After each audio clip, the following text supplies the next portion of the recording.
Hey, everybody. Welcome to the SyFy Sistas live show. It's our first of season 5. Hi, everybody. What's Hey, up? Yeah, thank you. I'm like, hello. Am I here alone? Hey, something. Thank you. All right. I'm I am Tamia Harper. I am joined today by my sisters, Yvette Blackman-Tom, hello. Sabrina Wood, Whoop whoop. and Fran T. What's happening? Hey, hey, what's happening is we got a great show for you tonight. But before we get to the show, I want to announce that Trek Long Island is our official 2025 convention partner. Save the All right. dates, y'all. Whoop, whoop, whoop. That's right. Save the dates, y'all. May 30th to June 1st, 2025. Get your tickets fast to see the fabulous Celia Rose Gooding, legendary Terry Farrell, and our dear friend John Billingsley, and a star-studded lineup of incredible guests. All right, so we can't wait for that. Can't wait to see you guys there. Yes. And yes, and we have a really fantastic show tonight. We have a fantastic guest. We have a couple of guests coming on tonight.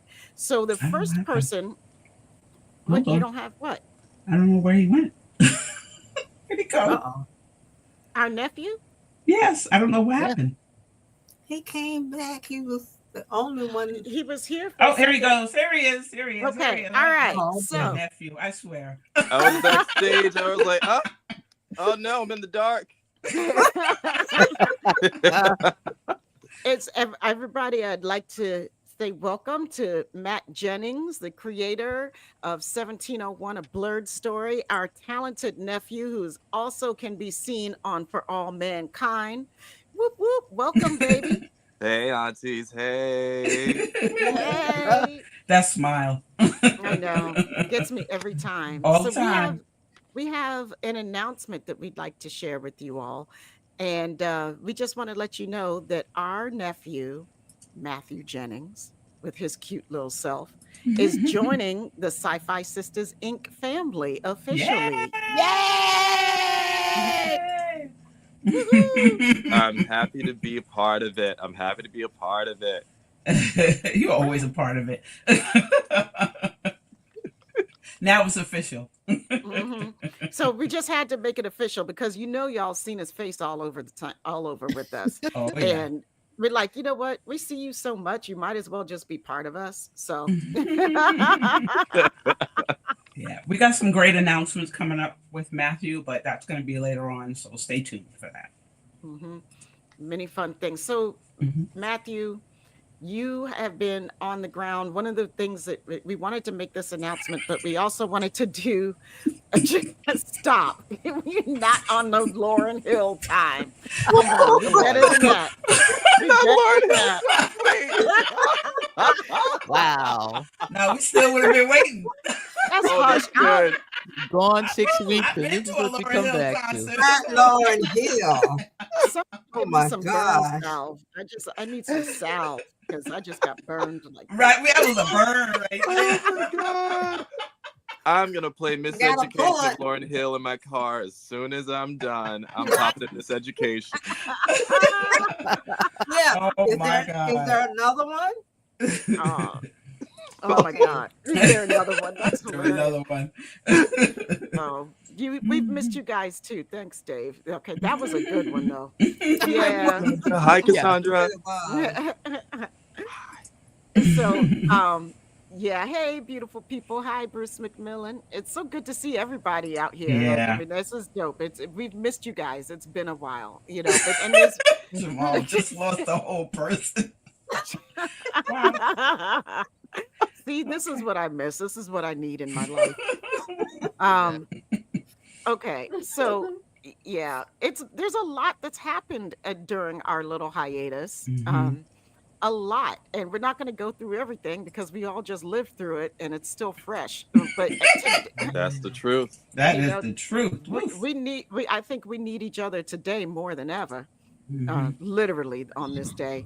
Yeah. But Matthew, we wanted to ask Matthew. Matthew is in LA. Yes, we are going to need a bigger mothership. Y'all know how big my Cadillac is. You know, we could fit 6 of us standing up in the back seat. Come on now. Not standing up. Standing up. Oh, You my know goodness. you can do that because some Cadillac seats go way back. Wait. Those seats lean back. Yes, they That do. steering wheel is big. That's a big steering wheel. Yes. Sabrina thought the same. The little Yes, dog they do.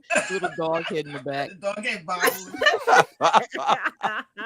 Hey, Sailor Barge. Oh, Y'all hilarious. Yeah, y'all be careful about now. My peoples. Yeah. Mm-hmm. I mean, Brandon, you're right. You're right. Mm-hmm. You are right. So here we are with our community tonight, but one of the things that we need to commune around is these fires going on out, and so Matthew, we went because you've been on the ground in LA and ask you for a status check, and especially like how my Black folks out in LA. That's a great question.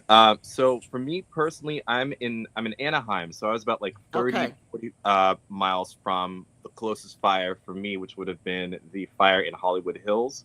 Now I'm in LA a lot, so I have friends that do live in LA that live close to Runyon Canyon, which is also an area that was affected, and they had to evacuate. Luckily, they were able to come back. But, I texted one of my friends and I said, hey, how are you doing? And he took a picture of the fire right outside of his window. Oh Mm. God. That was, this is pretty wild. This is obviously the largest fire that we've ever had. It's also the closest that it's ever gotten to the city. Places like the Pantages Theater, which I used to work at as an usher, they had to shut down. They were playing Wicked. They had to shut down Wicked because of evacuation notice. Again, for me, I was far away enough that I wasn't affected. I did have some friends that were, so they had to head out. Places like Altadena were hit the hardest. And that area specifically has a large Black population. There's a lot of Black history there. You have a lot of Black folks that were coming from the Great Migration in the 1930s that came over to avoid Jim Crow, to avoid racial violence, and they came to places like the North and the West and the Midwest to settle down, to have more opportunities. And one of those places was Altadena. You have a lot of Black history. Actors like Sidney Poitier settled down there. You have a lot of generational wealth in Altadena as well. You've got homes that have been passed down through Black families that are about 3 generations deep. The Black ownership rate in Altadena is about 81%, I believe. Wow.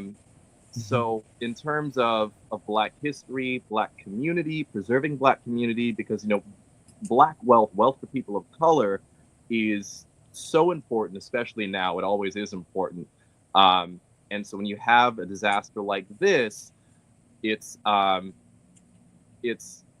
unfortunate. It's upsetting because, especially now with this current administration, our history, our communities, us putting money into our communities is so important. Yes. So one thing that I will say that has been really great to see is how people have shown up during this time in Los Angeles. You have a lot of volunteering going on. I've shared some links with Yvette regarding just places that you can donate. There's a great resource that KTLA5, it's a local news station here, KTLA5 put out a GoFundMe Google sheet with GoFundMes for all of the Black, or a lot of the Black families that have been affected by the Altadena fires. Everything is everything he's getting ready to tell you about is in the show description. So there are links, nice, easy links for you to go to, find out more, help out if you can. Yes. So you've got a spreadsheet that has all the GoFundMes for Black families that have been affected. There's another one for I believe, shelters for animals. Pasadena took in about 700 to 800 animals that were affected by the wildfires as well. So you can go there and you can contribute and donate as well. That's going to go for towards medical supplies for those animals. There's another link as well for just if you want to know some of the history of Altadena as well. There's a page there that is dedicated to preserving the history of Altadena. You have abolitionists that settled there back in the 1800s as well. So it is so important for us to take care of our communities, our minority communities, again, especially in this time, and just to spread the word and to be aware of the history and be aware of what you can do to help preserve it, especially now when a lot of those homes in Altadena are gone. See, this is why he's our nephew, y'all. Exactly. That's This why is we. devastating. That's why we scooped this one up. Yeah. No, I mean it's true. Yeah. Go ahead, Sabrina. No, I'm just saying that the generational wealth that just got wiped out, the amount of net worth that has gone literally up in smoke is unreal. So we need to get together and uplift these people and give whatever you can spare to help them build again, because this history can't go with this fire. No, it can't. And and I don't I don't believe that it will. Again, Nope. the way that people have come together in the last couple of weeks has been pretty amazing. I went to one website to see how I could volunteer. I clicked on that link and they were like, you know what? We got so many people coming in. We good. We good. Like, but that was awesome to see. People just want to show up. People want to come out. So, again, in regards to everything that's happening in this world right now, in regards to, if I may say, this current administration that's in right now, I think a lot of us feel a little defenseless. But again, I think community shows up. People really do show up. So have a lot of faith that as long as we're looking out for each other like this, we will adapt. I believe that. I believe that. Also, I'm going to put down I'm also going to put a link for people, if we have anybody in our audience watching who is affected by the fires. There's this program called Operation Hope, which will give you free advice on how to take care of, all of the places you can get help. The Small Business Administration can actually help you, even if you don't have a small business, but if you're an individual. So there's a lot of places out there that can help you. So I'm not sure if there's anybody out here who's affected. If you have family members that are affected, this is information you can give them. John Hope, I can't remember his name. He's a Black millionaire who does a lot of good in the community.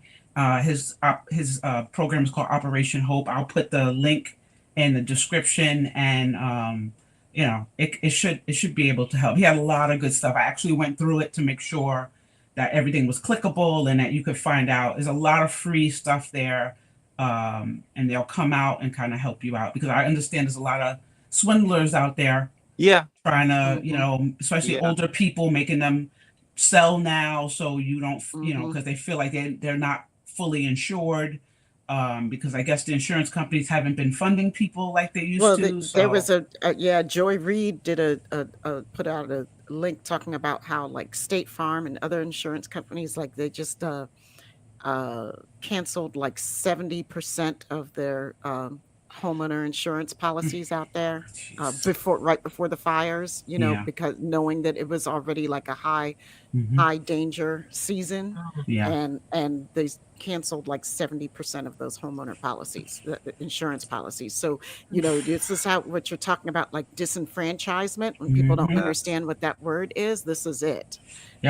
This is a concrete example of disenfranchisement, for all those people affected.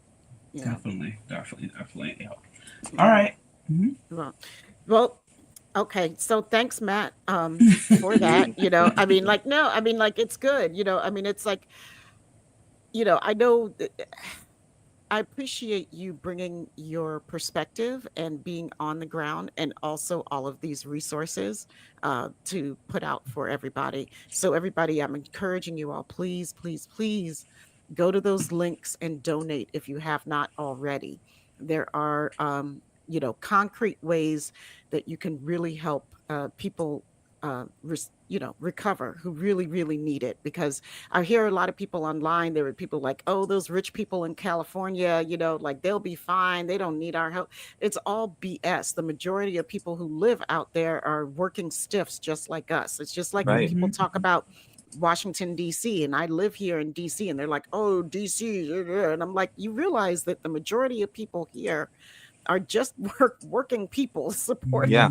the economy for Right. the people that you elected, not us. Right. Like, Right. We ain't elect nobody. I don't Right. have anything to do with these fools that people brought to my city. Right. You know? Exactly. And just remember, Just you know, you name like 8, 9, 10 stars that may have lost their home, but there's 10,000 homes that are missing. So they're not Over- 10,000 stars. This is a lot No. of people. And this is unfortunate because for somebody like me, this is the first time I've ever heard of that town. I didn't know this history. I didn't I'm know. not familiar Wow, with wow. the history of Altadena. I did not know it. I didn't know Sidney Poitier lived there, and I should have, Yeah, but I Jackie didn't. Robinson that So lived there. yeah, Mhm, yep, mhm. didn't know all this. But Yeah. now, you know, through this catastrophe, we have learned more about our Black history, and you know, here's the chance to put it back together again. And you know, Yeah. we know for sure, ain't nobody coming to help us. Nope. But That's us. right. But Right. And us. especially but us. now. But us. Especially now. You know, Especially Right. now. So y'all, you Donald know, Trump. grab an oar. that's why it's all the more important to support, to give whatever you can. You know, with the current administration that's in the White House now, this president holds a grudge, and has said that he would withhold aid. Yes. Yeah. So, you know, if there was a silver lining in addition to people coming out and supporting, I would say it would be that the fires happened when there was a president in the White House that was going to commit to help no matter what. Mhm. Mhm. Those fires started. We had someone in the White House that knew how to do their job. Right. So, you know, I'm glad that we had someone there to support at that time to help us get a running start instead of Mhm. if it happened now, you know, Lord knows. Yeah. Right. You know? Right. So Well, I thank you, my baby brother, my little nephew. We thank you for coming out, and welcome officially to the family, even though you've always Thank been a you. part of the family, but welcome officially. Yes. But we'll be making some big announcements regarding Mark. Mm-mm. Well, it's been a long day. it's been a day. It's been a day. Day. It's been a day. About Matthew very soon, so stay tuned. Yep. All right. Bye, Well, Matt. we love you. Bye. Love you. Thank Bye-bye. you. Love you too. Okay, kids. Hey, All right. So I'm so happy about this. I know, me too. This is exciting. Exciting new things happening in season 5, y'all. And here's the first thing of the exciting new thing of season 5. We have a really wonderful guest that I like. My geek heart right now is Excuse me. beating so fast, and he doesn't know it because I'm trying to keep it cool. But I would like to. Are you going to bring in our guest, or shall I introduce him first? I'll bring him in. Okay, bring him in. Hi. We want to introduce you to Marco My heart is Palmieri. beating fast. Oh my gosh. I guess we're in the same boat. So, Mhm. y'all, welcome Marco Palmieri, please. He's a developmental editor and a creative producer of books, fiction, podcasts, narrative games, and other forms of storytelling. But in our world, he's responsible for almost all of a large portion of the Star Trek literature that we got, the Mhm. Star Trek tie-in literature. Mhm. So that's how if you know the name, you've been reading the books. Welcome, Marco. Wow, what an Welcome. introduction. Thank you so much. It's awesome to be here. I'm so honored to be among you. Aw. And I just got to say, before we go any further, that first segment was awesome. Matt is fantastic. Thank you. And very much like Sabrina, I had no idea about the history of Altadena, and that was eye-opening. So thank you for that segment. That was good. Thank you for saying that. Thank you for saying that, because That's our job. So I like to know when it works. It's awesome, you know. And you being here, we brought Marco in tonight. We asked him if he wanted to come because if you know, there's a little thing called Section 31, which is a movie coming out. It's a this just this little movie that's happening that we're all like stoked for. And we wanted to talk about Section 31 from a different perspective. And Marco is one of the people responsible for a whole rack of books that are about Section 31. Yvette, can you give us a little bit of background on the books? Well, so I want to start right here. So I was on Blue Sky, maybe I think when it first it started blowing up, and all of a sudden Marco's name kind of popped up somewhere, and I was like, Marco, why do I know that name? And I was like, oh my God, is that the editor for all the tie-in books? Because every time you finish reading one of the tie-in books, at the end there's the acknowledgement page, and always, lo and behold, some author is saying, "Thank you to my editor, Marco Palmieri, for being like the best person for helping me finish this book." And it's like, I'm like, who is this guy, Marco? But he's in everything. And then when he popped up, I was like, you know what? I'm gonna follow him, and somewhere we're gonna get him on the show. And then all of a sudden, I was doing research for Section 31, and his name popped up for the novels, and then I started reading how he kind of wanted it. This is my favorite book, Articles of the Federation by. Oh yeah, that's a good one. By Keith Candido. I always have to plug that book. But Marco, you were like, when you saw the first episode of DS9 with Section 31, you were like, this has got to be done in a tie-in novel, right? Yeah, absolutely. So I did 4 Section 31 novels. Mm-hmm. The first 4, right? There were a couple that were published a few years after I left Simon & Schuster, but I did the first 4 in 2001, and so I worked on them the year before, which means it's been 25 years since then. And of course, the episode Inquisition is even older than that. Mm-hmm. But as soon as I saw Inquisition, I thought, wow. And the online conversation about the introduction of Section 31 just exploded. I mean, you had people on one side saying, this is a horrible development, this is against anything Gene Roddenberry would have approved of, that Starfleet and the Federation would have an organization like this doing, black ops and dirty tricks and things like that. And then there's the other side thinking, well, this, is actually, pretty cool. Mm-hmm. And, there's so much interesting storytelling that can come out of it. And I kind of agreed with the latter group.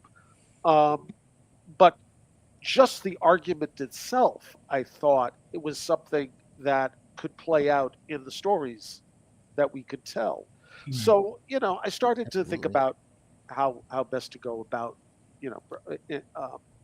expanding the idea of Section 31 into other series besides Deep Space Nine. Mm-hmm. And so, I figured, okay, we got to have a Next Generation book. We've got to have another DS9 book. There's got to be a way to get Section 31 on Voyager, but I've got to noodle with that a little bit. And of course, most exciting for me was getting Section 31 into the original series. Yes. So we had to find entry points, in the continuity to do that.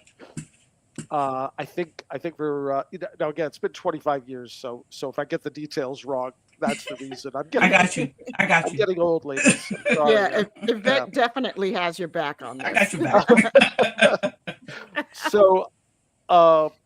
So yeah, for the original series novel Cloak, the author and I figured a great entry point would be the episode where Kirk and Spock steal the cloaking device from the Romulans. Oh, the Enterprise incident. Right. Mm-hmm. And because that was a mission so unlike what Kirk and company usually did. Mhm. Thought, oh, that's an interesting story point. Where did that mission come from? And why the Ooh. Enterprise? So we thought about that for a bit. That became our entry point for that one. With Voyager, like I said, it was a little harder because it was so far removed from Mhm. the Federation. They were tens of thousands of light years away.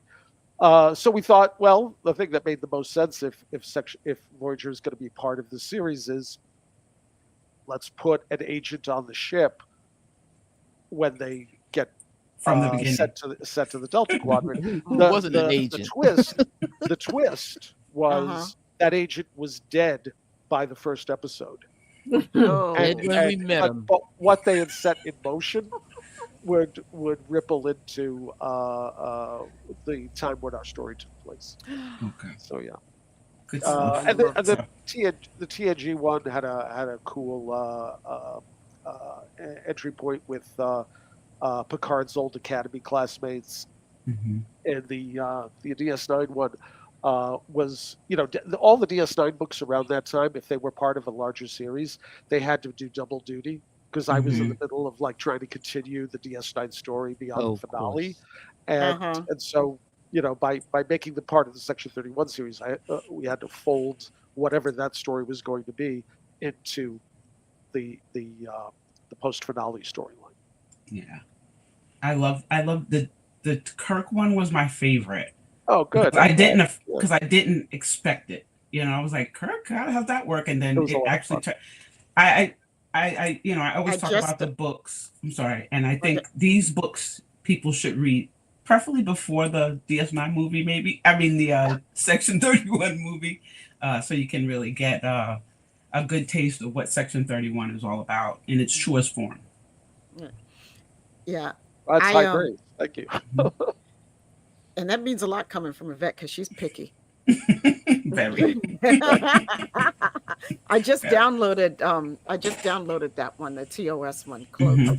Cloak, yeah. I can't wait to get into it. I actually really wanted to I was trying to get into it before tonight, before we did this, so I could say, yeah, I read this book. And because I don't read a lot of the tie-in books. I read sporadically, I'll read them, because I get confused. When I read the book and then I go back to what's on screen and then it's all jumbled up in my head and I can't. Gotta let it go.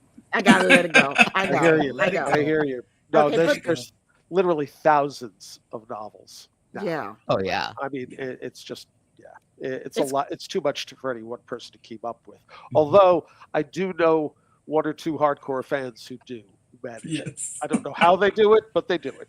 It's called there's a chart. Yeah. You just read like, I gotta be here. Then I go this. One of them is named Yvette. The lit verse is her place, man. The I'm lit telling verse. you. I The mean, track I've made a lit couple of verse. stabs in there, but Yvette has got it covered. Well, there was no Star Trek for so long, no new Trek, and this all started with like the USO. When I was stationed overseas, you go into the USO building, and right when you came in, there's like little novels, pocket novels that you could put in your BDU. That's cool. They can BDU fit in your BDU pockets. BDU pocket. So all those Trek books were sitting up there, and they were beat up, and they were, you read them, you put them back, and that's how I started with them. Just reading the old TOS books. I would read those, all the Vulcan history books. I love those things. Nice. They were so silly, but they were fun. It was just something to, kind of, not think about what you just saw or what you had to do, and kind of just fantasy world, get lost in it for a little bit, and then when the DS9 books came out, that was really cool too. So yeah, that's how I got into it. So Marco, Thanks for your service. No, thank you. Thank you for your support.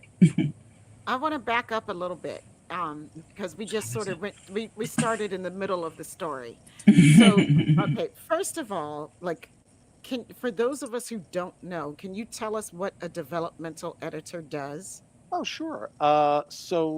Okay, so developmental editor is the first stage of editing a novel, right? It's basically uh, someone who reads a manuscript and gives an author notes, big picture notes, notes on characterization, on the plot, on pacing, dialogue, all the major components that make up a novel is what Okay. A developmental editor will give notes on. It's distinct from line editing, which is about looking at a manuscript line by line and making stylistic corrections or fact looking for consistency and inconsistencies, just fixing things on a line by line level. Then you've got copy editing, which is about grammar, punctuation, sentence structure, things to make sure that the language is consistent and that the rules of English are followed. And then you've got proofreading. Then you've got proofreading, which is ostensibly to catch anything that the previous stages of editing missed. Mm-hmm. And and even with all those stages of editing, they're all done by different people. We miss things in every book that comes out. Every book I've ever worked on, whether it was Star Trek or not, something always gets by everybody. Sure, we're only human. It's those little imperfections that make it special. That's right. Exactly. Okay, so thank you. That makes perfect sense now. Like, now you were talking to me as language, right? Yes, very much so. Yeah, so I'm at the first stage. I do developmental editing on a freelance basis these days for aspiring writers and for publishers who farm that kind of work out of house. That's so cool. I love it. My world, like I end up for most of my life, I've been doing some form or fashion of editing in my professional world, but not really getting paid as an editor. But I mean, it's what I do naturally. It just comes natural. I read and have read voraciously most of my life, and the editing and grammar and the written word and how we use the language, it's just what I do. That's my thing. Yeah, So, some people it comes very naturally, and it's I mean, for me, it's a really special role. It's behind the scenes. If we're doing our jobs right, nobody knows what we did. We're like the guy in the chair. We're there to support capacity so that the author can be the star, and nobody knows how much or how little they were helped along the way. But it's purely silent partner kind of gig. Yeah, I love it. I love it. So, can you talk to me? Can you tell us, like, did you have an acquaintance or fandom with Trek before you got these tie-in novels to work on, or did you have to learn on the fly? No, I was a lifelong fan when Okay. when I got hired. I was lucky that way. Okay, so when I was working as a marketing writer at DC Comics, I met an editor there who worked on the Star Trek comics that DC was publishing. Her name was Margaret Clark. Margaret left DC sometime, I think, I want to say 95, maybe 94. And she and I had become friends, and she knew I loved Star Trek and was eager to see new pages that, were incumbent from the artists when she received them. So I always got a kick out of that. And she left to join Simon & Schuster as a Star Trek editor. And a couple of years later, when her department was expanding, she wanted to know if I was interested in joining her team because she knew that I had editorial aspirations. So I said, yeah. And I applied for the job, and I was lucky enough to get it. And yeah, that's when my career as a fiction editor started. Oh my God, that is so So cool. Always somebody you know. You Always. gotta It have always the helps, connection. I mean, to have somebody in your corner is a great Yep. thing, and I'm, but it's also important to pay it forward. Yeah. Right. Oh yeah, Exactly. yeah. Somebody Yeah. You helps got to you, be you got to ready help when the call someone else. comes. Mm-hmm. Yeah, yeah, We have and a I've tried to do that over and over again. Always pay it forward. I love Uh, that. And I love that you call that out, because so Mhm. many people don't. That just tells us so much about your character, is that so many people just get where they're going. They say, "Oh, I pulled myself up by my bootstraps." And nobody in this world ever Nobody does that. does There's that. no I, you know. There's Nobody does that. always no, somebody. we stand on shoulders, right? On That's Always. right. others' Mhm. shoulders, Yeah. and sometimes we get a helping hand to Mhm. pull us up with them. I mean, that's just super important. It's the only way to live, as far as I'm It concerned. is. Yep. We have a Yeah. question. Yeah. So the transition from fan fiction. Hmm. Yeah, that's a tough one. Okay, so it's been many years since Mhm. I was directly involved in Star Trek publishing, but even back then, it was tough to break into. We had a lot of writers. We had a pool of writers that we worked with, that were trusted, that we knew what to expect from them. We knew the ones we could count on, the ones we couldn't count on, and depending on what the project was, and uh, breaking in, bringing in new writers was challenging. But we had, back when I started, we were doing 2 books a month. Mm. So with Mm. 24 slots a year, plus the occasional hardcover and trade paperback, that gave us more room to, make a seat at the table, so to speak. Right? Okay. You create an opportunity for a new writer to, audition. And maybe Hmm. give them a break. We tried to do that as much as possible, but it was never easy. But I did manage to bring in a number of new writers that way. These days, my understanding is that they publish much fewer books now than they did when I was Yeah. going. Yeah. So the Definitely. opportunities Yeah. for new writers to break in are just not there anymore. I won't presume to speak for the company. I'm just Hmm. saying my understanding of the current situation, which may or may not be 100% correct. So just that caveat. Um, that said, it's great to dream. If writing Star Trek fan fiction makes you a better writer, keep doing it until you're ready to write your own thing. Your own Hmm. original creation, your own world, with your own characters, and show that to the world, because that's yours and no one can take that away from you. Yeah. And it's really, if you have dreams of being a writer, that's really the best way to to to pursue it. I was Thank I just, I was in a okay. I was in Go a ahead. writing class this afternoon, and one of the things that David Gerald said in the class was practice makes permanent. So keep practicing with your fan fiction to make it a Yeah. permanent skill. Hmm. Yep. Yep. No, I mean, I know a lot of writers who started out writing fan fiction. I never, um, I never hired a writer, um, because they were a fan fiction writer. I did hire a writer once, Una McCormick, who someone had sent me a piece of their fan fiction, Mhm. and That's it. I looked at it. I was really impressed by it, and I reached out to Una. We started a remote relationship because she lives in the UK. I live in New York, and she was wonderful from day one. She's a Mm. phenomenal writer, We and love her. she's That's a oh name yeah, drop. yeah, That's she's a been on hell of your a show. name Yeah, drop, right?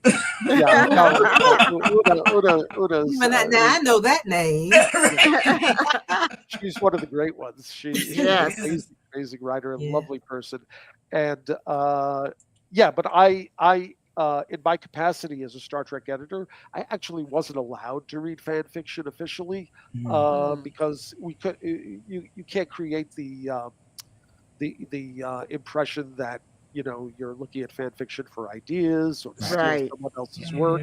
So it was something we scrupulously avoided. The difference being in the case of it is that somebody actually sent to me as a kind of third party audition. So that was why we did it in that case. But yeah, usually, I mean, fan fiction is great. It just it's not necessarily. It's usually not a gateway to working in that specific universe. Yeah, I appreciate that. That's what's wonderful, and I think Cassandra is thankful too. I mean, that's a great answer because a lot of people do think that the fan fiction is going to get them, make the break for them. But I like how you said, like, keep writing it until you feel like that what you're doing and you can create your own world. And that's where, that's really where the meat is. That's where it's at. Yeah. No, I totally get it. I loved Star Trek growing up. I was the biggest Star Trek nerd you could ever meet in New York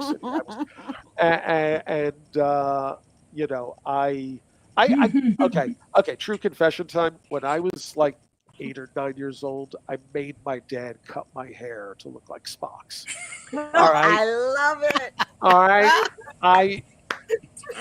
Oh, now we love you to death. Yeah, well, Gosh. it wasn't great. Were you in school or was it summertime? Were you in school? I don't remember, but I was like somebody had a problem with it. I wasn't having it. Bless your heart. That is Bless the your best. heart. It's a little embarrassing. I'll tell you, it's a little embarrassing to admit now, but Oh, you shouldn't know. No way. Don't be embarrassed. It's us. This is family there. Right? So Yeah, that is the love coolest that. thing. Yeah. Thank you. because I bet but- you there are people out there who are watching right now who also did the same thing Yeah, or something probably. very similar. Or wanted to wanted do it, to. and we're too scared to do it. Well, that's how obsessed I was, and I love it. I forgot why I even told that story. What was the question? That one. I was trying to make a point. You were saying you were the biggest Star Trek fan. I was, but why did I start? We were telling you talking about the fan fiction and not writing the Right, fan right, fiction. Yeah. right. Yeah, so I totally get why a writer gets obsessed with the idea of writing a Star Trek story or a Buffy the Vampire Slayer story or Buffy! or an Expanse story. I mean, these are worlds that creative people love to inhabit. And for someone who's like interested in writing, and may not even know at that time that they're interested in writing, the idea of telling a new story set in that world is, it's like candy. Yeah. You just can't resist. So I get it. Yeah. I mean, it's tried. like I tried a fan fiction when I was like 13. I got half a page. I got half a page into it. I gave up. I'll tell you what it was, though. I'll tell you what it was. This will make you laugh. Yeah. It was about the return of Khan, Ooh. and this was 1976, 75. Before they did the movie. When I tried to write this, right? Yeah. So I thought when Wrath of Khan was first being publicized and I first found out about it, I was like, huh. Well, at least I was on the right track. Right. It stole my idea. But I had a completely different idea for how we should return. But it was fun. See, you're in perfect company. And the movie was a lot better than my story. You're in perfect company. Even our audience is saying they all tried fan fiction at 13. So You're so right. Who didn't try it? Right. Thank you, Tanya. You're very right about that. I know the feeling it gives people. It's just a rush. Yeah. So all of a sudden, you've got this thing that you loved, and I in your wonder. private life, it's yours. You're creating a piece of it that belongs to you, Yeah, Mm-hmm. that's what it and is. that's a powerful feeling. Hmm. Even though in the Are legal you could sense, are you I know, right? connected with are you connected with any Buffy fiction I'm or not. books I'm not. or Alas. It's a great property, but no, I've never been involved. Although my company at the time I was doing Star Trek, a different department, a different editorial group in my company was doing Buffy fiction. okay. And I, 'Cause I I have wasn't like directly involved. I have 3 or 4 Buffy books. Ah, cool. Yeah. Yeah. Do they still publish them? No, I got these back in when they're on my book. I threw Yeah. away a lot of books, but my sci-fi babies I didn't throw away. They still on the bookshelf in the living room. Yeah. Like I babies. I think I it's got hard. about 4 I of love them. that. It's hard to get rid Yeah. of books. Wow. It I is. can't, Let me tell you. Yeah. but I- Buffy and I just couldn't get. Yeah, I couldn't. I was a bookseller for 10 years, and then Uh-huh. I worked for Macmillan Publishers for a couple of years. And my apartment was, I used to live in this basement apartment in DC with all this, like behind you, like all exposed brick and this gorgeous shotgun Victorian row house, right? Like basement. And my then husband built me bookshelves that went the entire length of the apartment. Uh, And that was my art. Like I just had books everywhere. You talk he about must being have loved hard. you very much. He did. He did. He did. Yeah. He's a good egg. We didn't last, but them damn bookshelves lasted. I, I left the apartment. I left my bookshelves. I cried over my bookshelves, I know y'all. you did. Oh, I didn't wow. cry over. I didn't cry over anything else in that understand that. apartment. I understand that. I You know, understand that completely. and Yep. you I'm see this sure little you dinky do. bookshelf behind me now. You see Oh. this little dinky thing. Look at that. Yep. It's like I'm like, what is that? So I had to and then I had galley copies and arcs of like from everything, Oh. and I had so many books to pack up when I moved out of there. I mean, 75% of the boxes that we moved were books. And Mm. and then when I moved again this time, I was like, I gotta downsize. It was the Yeah. hardest That's- thing I've ever had to do was Yeah. downsizing those books. Yeah. Well, Lord. at least now they fit in the shot. I know. The height. This is just one bookshelf. The rest of them are out there. But Yeah. Yeah, they are out and there. you don't see you can't see the floor. I'm in from where they here. are. Yeah, you can't see the floor in there. Yeah, Sabrina's in the other room. Sabrina and I are together tonight, so she's in the other room. Actually, yeah. So I moved. I couldn't. I'm sorry. I moved and I had all these books, and I had to get rid of the books, and then I had to move again. And then I moved again, and I said, I can't keep doing this. I cannot buy. I have to stop buying these books. And then the way that I had to choose what I had to keep when I did downsize was it was heartbreaking. Yeah. It was so heartbreaking. But I still got my Buffy books though. I know that's right. so Hey, Salon Trek. hey. Nice What's to up, have you people? guys here. So I wonder. I don't know if this might be putting you on the spot or not, Marco. But I don't either. I know, right? Well, we shall find out. I wonder if there are any plots from any of the Trek books that you covered that you wish would make it to the screen. Oh wow, Section 31. that's interesting. Mhm.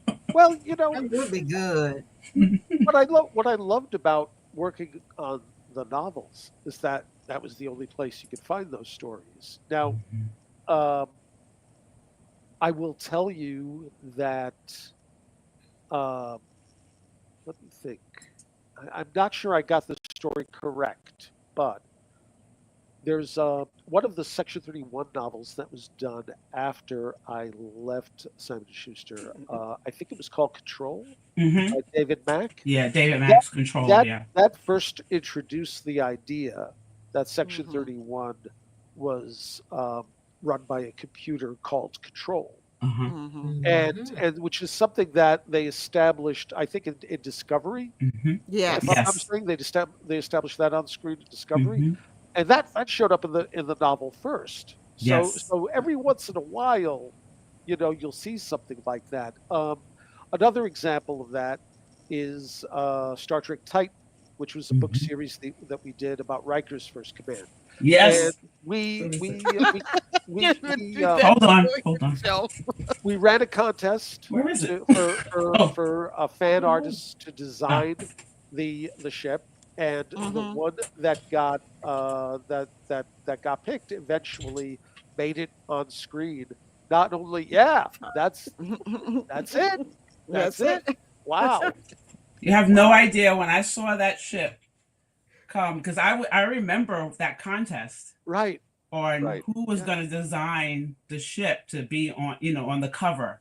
Yeah. And then when that ship came in, I was like, wait a minute, that's the novel ship. It was crazy. That ship made it onto the screen for the first time in Lower Decks. Yeah. Yes. And then it showed up as a model of Riker's first command in Picard. Yeah. Season 3. Season 3, I guess. Yeah. I think season 3. Yeah. So another instance of something that started in the books making it to the screen. The other example of that is we did another series called Star Trek Vanguard about a space station in Kirk's era, kind of like Deep Space Nine, but not. And they used the design that we commissioned for that space station for star bases when they were remastering the special effects on the original series. So the new versions of those episodes with the remastered special effects feature in at least, I want to say, 2 episodes that space station design that we created.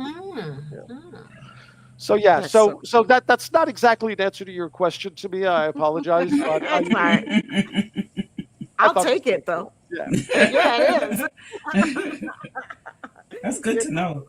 I said I love the fact that I love when, just like you were saying, because I'm a book reader, the novels, the tie-in novels. Every time I do see something like that on the screen, it I just get so giddy because it's like, oh my gosh. I've consistently been shocked because I worked on that stuff. When I worked on that stuff, there was like zero chance any of that stuff was going to happen. They weren't doing as many shows. They had their own resources for imagining stuff like that. But some of the folks involved in that seem to involved in making the shows now, or working at Paramount in the back offices, seem to appreciate some of the things that we introduced. And it's always nice when they decide to tip their hat to it, so to speak. Yeah. It's so cool. So cool. I try to get these guys into reading some of the tie-ins. It's been a little successful. Yeah, we're getting there. I have sometimes a pinky, sometimes a toe, But I think I do appreciate that. I always appreciate them that they, at first they're like, but now they're like, you know what? These are not so bad. I get it. There was the dry times when, we had no new Trek, and none. And then Picard came and kind of screwed it all up, but that's okay. I mean, it depends on how you look at it. We're always racing against continuity, right? I mean, we tried to make everything as consistent as possible with, whatever's been shown on screen at the time that a book is published, but it's almost immediately, invalidated by something. I'm not sure that the Section 31 novels to get us back to that would still hold up based on what they've established about the series, about the organization since we did the books, because we always kind of thought they were the bad guys. Right. And we always, the stories that we wrote framed them as the bad guys. Mhm. It seems like the shows have moved away from that framing, but you know, I guess Yeah. the movie we'll find out in the movie. Just whether or not that's true. Yeah. Yeah. I think that we Okay. might we might we might We might. rabbit. We might rabbit. I love the books because it stays with what DS9, what the creator what the creator of Section 31 thought Section 31 should be. That's why I wanted to bring you on. That's why I wanted to celebrate the Oh, books, because this is, like I said, yeah. Section 31 in its purest form. This is what Ira Stephen Bear wanted it to be. And the books definitely continue in that vein. And they're Well, very good reads. to be I'm not going fair, to say that for all the tie-in novels, but fair these enough. are Fair very enough. good reads. Thank you, thank you. Well, to be fair to what was done with Section 31 afterwards, Mhm. when we did those first four novels, those three DS9 episodes, I guess it was three, Three, yeah. were it was everything that had been established about the organization to that point. Right. Mhm. Then after the books were published, Enterprise Mhm. did their Section 31 episode, and then Discovery started using them, and Lower Decks. God, I love Lower Decks. Can I just say that? Don't you I need know? everybody to Thank know I you. love Lower Decks. Thank Um, you. It's the best. and Yes. yeah, Oh, damn. right. I Um, know, and, right? and now of course the movie. Yeah. Mhm. hmm Yeah. Yeah. And who knows what'll come after that? And what do you think? I always wondered, like, what is it about Section 31 that grabbed us from the beginning, like when we first heard it? I mean, we were talking about this a little bit Yeah. yesterday. Like, what was it for you?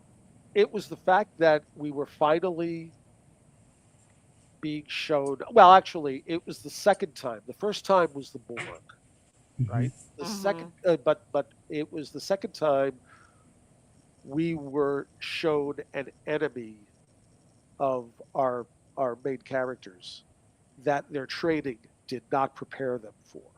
Mhm. Okay. Starfleet is not wired to think about fighting a fight with itself, Yeah, Right. and that's yeah. why it spoke. Well, that's how it spoke to me, Okay. hmm and that's why I thought there was so much storytelling potential there, and so the kind of stories that were unlike anything that Star Trek had done before. Right. It's a question of, okay, why does this organization exist, and what does that say about um, the people who thought it was a good idea, and how do our heroes, the heroes that have been shown on screen, how do how are they going to react to it? Right, we've seen the way the DS9 characters reacted to it. hmm I wanted to really explore how characters in other series dealt with it, and how their own histories and their own personalities impacted those interactions. Mm, I love So yeah, that. that's Yeah. that's that's why it worked for me. And what So intriguing. It was just so intriguing. yeah, Mhm. I agree. I agree. Yeah. I mean, I understand the argument against them. The hmm fans who thought, no, this is going too far. I get it. I do. But it's out there now, and Right. But and Yeah. I let's have some fun with it. right. I know that, like, DS9, period, went against Gene Roddenberry view. The whole series did. So Yeah. I mean, might not have a second. I understood Jean's point about, like, like if we can, I mean, because when I look at Section 31, when I look at Deep Space Nine, like, I think, like, this of course this is the Trek that would come out of this time that we're living in, right? That we're going through, right? We're not the by the time DS9 came out, we had gone through the optimistic, hopeful 60s and 70s, and we'd gone through, like, especially my generation, Gen X, like, we like lived in the reality of, oh God, okay, our government lies. Like, my Mhm. mother's generation was like, it's the government, and it's everything that was supposed to be. We believe our education, we believe our history, we believe our government. My generation was like, all these things were proven false, right? Like, why would you believe that? We started having people started teaching African history and African American history, and we're like, oh, that's real history. You start learning about things like COINTELPRO, or like this, and it changes your outlook. And we can't, we as the recipients of that, as the people who, I could not possibly have that utopian view that Gene had. Right. There's no way in hell I could produce that. I mean, like, I would be considered like the biggest fool on the earth, You be boo-boo. And so, like, I see the people who were like, well, Gene was like, well, if you can't imagine this world, like, then the battle is over. Like, if you can't imagine my utopia, then the battle is over.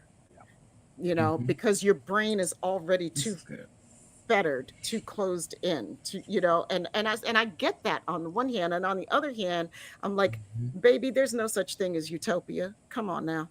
Yeah, that's well said. Nope.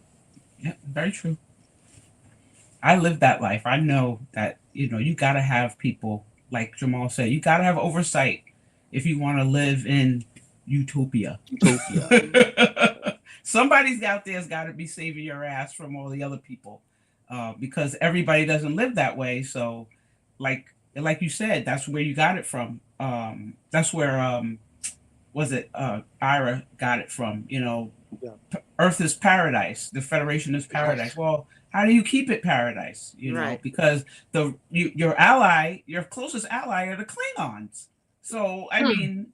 How are you keeping your utopia if you got to deal with the Klingons every day? So you got to have somebody out there. Every great power has somebody. That's the only way to keep people safe and, well, keep your ideals safe. That's for sure. Right. Yeah. It's a moral quandary. It's something that people struggle with in real life and work through in fiction.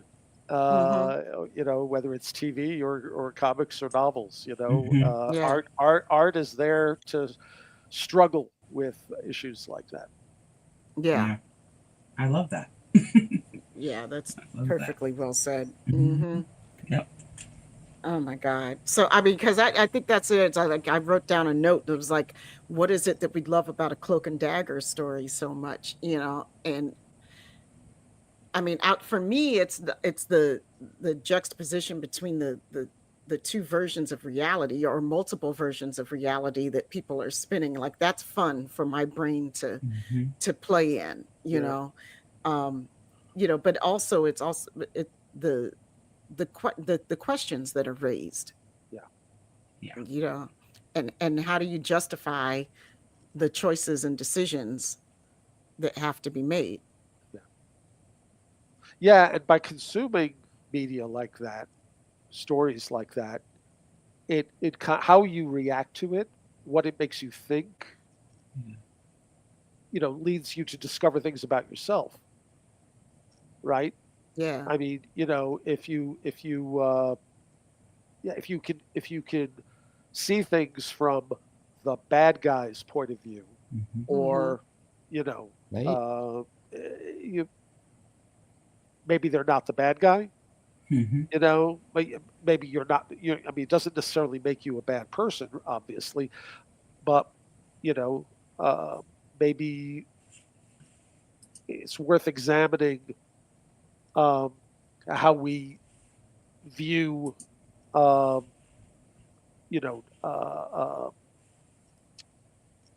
different moral choices. Yeah. Yes. And I just think how we interact with art. It's really about how we interact with art and what we learn about, not just about it, but about ourselves. Yeah. And that's why we're so happy that you had a hand in these books, that Yvette keeps pumping down to us. Yeah, I didn't do that many. I think if there are, I don't know how many books exist now, but I tried to count the ones I worked on, and if you count everything, and I mean I'm talking about calendars and every type of book that we put out. I maybe did 150 to 200 while I was there, but that's over the course of 12 years. So I mean that's still a lot. That's a drop. Well, I mean, there were editors who came there before me. There were editors who were there after me, and it adds up to a lot more than that.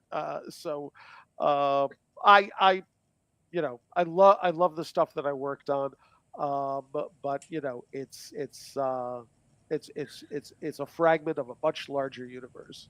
Mm-hmm. I get that, but we thank you. We right, thank and you I think for your efforts. Thank you. And I know you say you're a fragment, but I always got caught.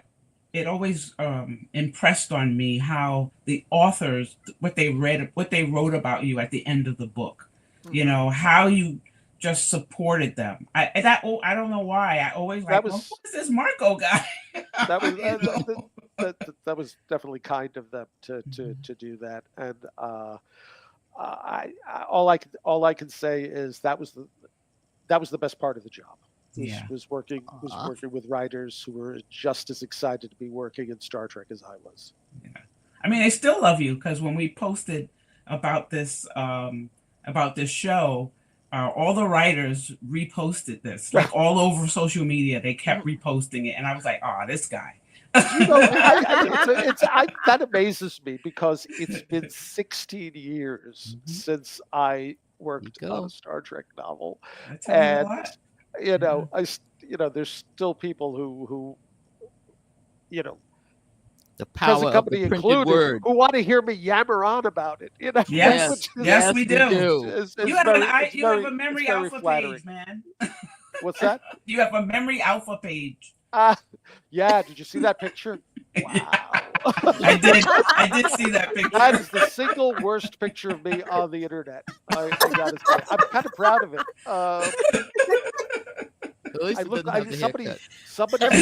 Everybody's out there like, okay, let me check out Memory Alpha. Somebody told me after seeing that picture, you look like you're about to slash somebody's tires. Oh, I thought, wow. Wow. Pretty good. Yeah. Matt, you just stepped out of a Murder, She Wrote episode. Might have been, right? Yeah. Oh man. Okay, real quick, last question before we go. Just a favorite series. Trek series. Live action or animated? Doesn't matter. Okay.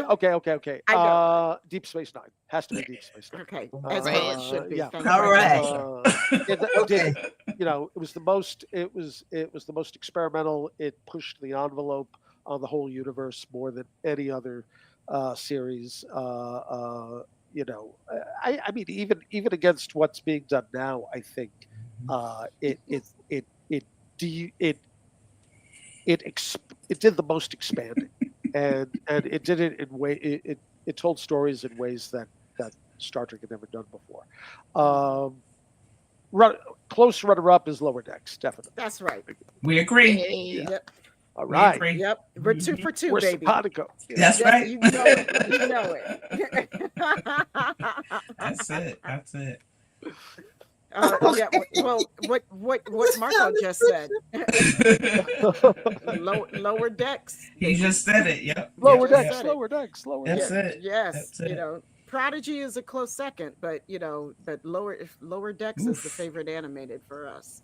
I think it's definitely. I think it's surpassed whatever my number 2 was. I don't even remember what number 2 was at this time, but it's definitely number 2. It's definitely there. Gosh, I missed that thing already. Yeah, me too. I know. So, I'm gonna cry. I hope Tawny's show gets greenlit. Me too. I'm Me really too. curious to see what happens. Yeah, because she's as we said before, she's a comedic genius. She just, She's great.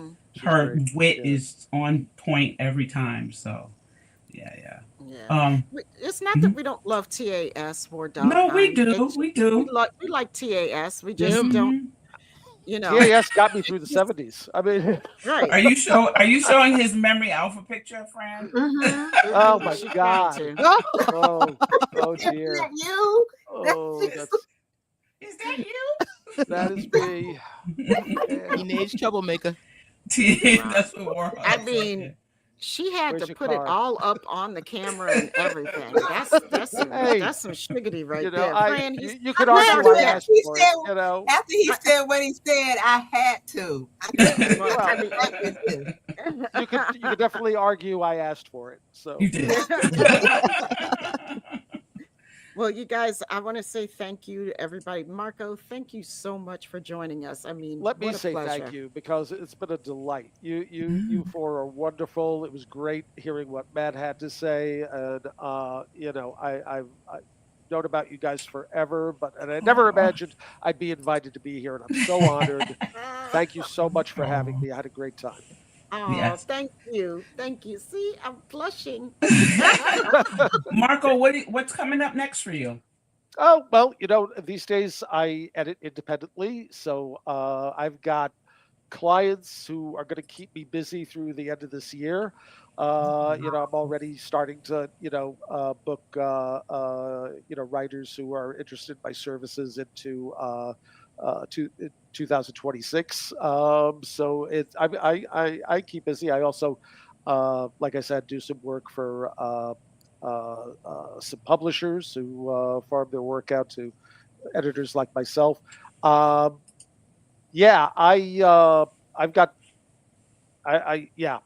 working on a lot of stuff that I unfortunately, being an independent editor means I can't talk about the books that I work on because It's of okay. client confidentiality and all that stuff. Yeah. But you might see my name in an acknowledgement or two. I'm sure we will. I'm sure we will. I want to say thank you to everybody for joining us. Folks, it's so good to see you all in the chat. It's really great to be back. This is a beautiful way to kick off season 5. I want to say, remember, everybody, please like, subscribe, and ring the bell. Ring the bell so that you don't miss a single moment of our feel-good, blurty fun. And if you're looking for ways to promote your business or your individual endeavors, please click the link in the show description to find out how to become a sponsor, or head over to SyFy because we are always looking for sponsors. And join us next Tuesday. Next Tuesday, right, Yvette? It's next Tuesday. Next Tuesday, the 28th. Next Tuesday. We'll be back for the live show for Section 31 interviews from the movie. So thanks for everything, you guys. We love you. And have a great night, and peace, love, and hair grease, my friends. Hey, sounds good. Take care, guys. Good night. Thank you again. Night.